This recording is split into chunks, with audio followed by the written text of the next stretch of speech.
It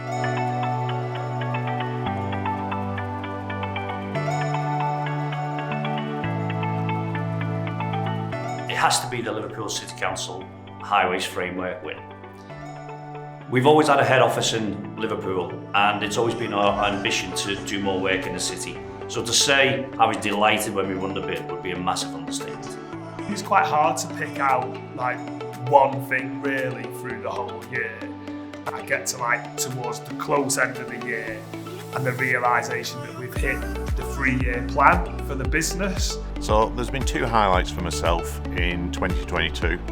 The first one work-wise was the opening of the Gruffalo area at Twycross Zoo, our second major project at the zoo. The second thing is where we are at the moment, which is Lee Centurions, a team that we sponsor, who went through a full season with 1 defeat, won 3 major trophies, and have now been promoted to Super League. So my highlight of 2022 has been the framework successes across multiple sectors, multiple service lines, and it's a testament to the really strong team that we built. This year we've had 2 office moves, 23 new starters, 4 framework wins and many socials.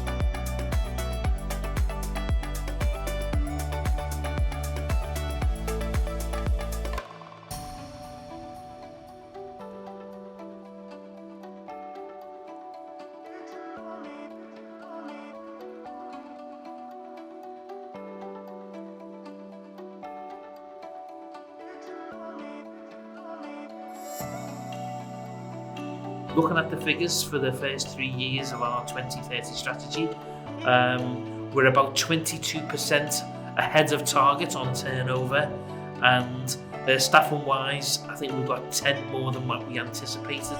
So really good, ahead of target for our 2030 future. So 2023, we've set our target as a board, really good for 2023.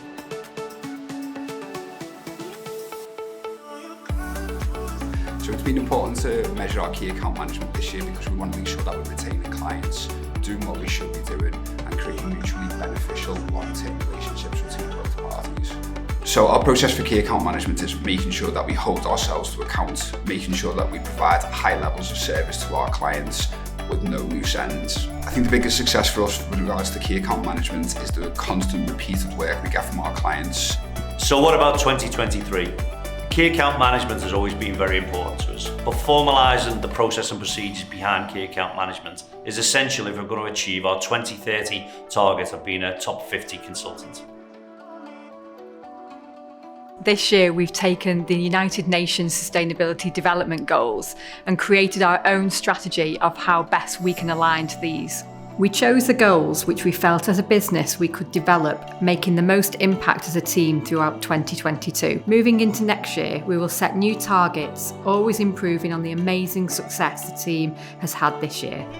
It's very important to be involved with the local community. All of us at Struktura and Vextrix are closely involved with our local communities, whether it's designing and sourcing a Santa's Grotto for the local SEN centre, sponsoring our local learning disability team, or being involved in careers fairs and mock interviews for local schools. Our journey to be net zero by 2030 has led us this year to introduce our own sustainability and environmental group, introduce staff and business targets, and all staff have completed the carbon literacy training course. My personal highlight for this year has been our charity partnership with The Hive. Hi, I'm Mark, Chief Executive of The Hive, and we'd like to say a huge thank you to Vextrix and Struktura for all of your ongoing support. Because of your support, we were able to keep our doors open last year and support over 1,000 young people a week, and many of them are the most vulnerable in our community. Continuing into next year, as I say, we'll be looking to support more families through the cost of living crisis, and again, we'll be able to maintain our offer because of your wonderful support. Thank you. We want people to join Vextrix and Struktura and stay with us on our journey. The only way we can do that is by creating a culture and a place that people want to come and work. I thought this year it was really important to identify some of the things we do really well and look to areas where we can improve and learn moving into 2022 and 2023. This year, with a number of people joining the company, we felt that we needed to implement a number of measures which would help engagement, one of which was quarterly staff surveys, which helped us understand where we could improve, what could be better, what was working well. We introduced quarterly birthday lunches, which would enable people to get together in a more social environment and actually spend some more time with the owners and the directors of the business.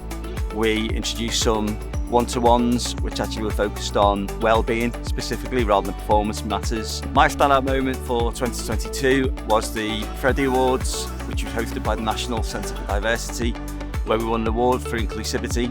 We've built upon that this year, where we've done things like, for National Inclusion Week, we paired people up to discuss topics that were personal to them, their own experiences, so we start to understand each individual as a whole person within the business. In 2023, we'll have a particular focus on mental health and well-being. We've actually got 5 people in the business who will be trained mental health first aiders. Each person will have a particular cohort within the business that they will have monthly one-to-one well-being check-ins and catch-ups with. It's really important for us that those individuals know that we're there for them when they're most needed. What does 2023 look like for Vextrix and Struktura? We're diversifying into new sectors. We will become BIM accredited by the end of 2023.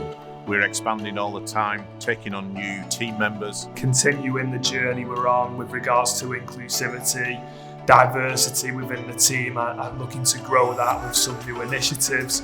And we'll really put some more emphasis and focus on our net positive agenda, try to make some steps forward in reducing our carbon footprint. We also want to make sure that we work on maintaining, if not enhancing, the culture we've got in the business. That's one of our big things for the business.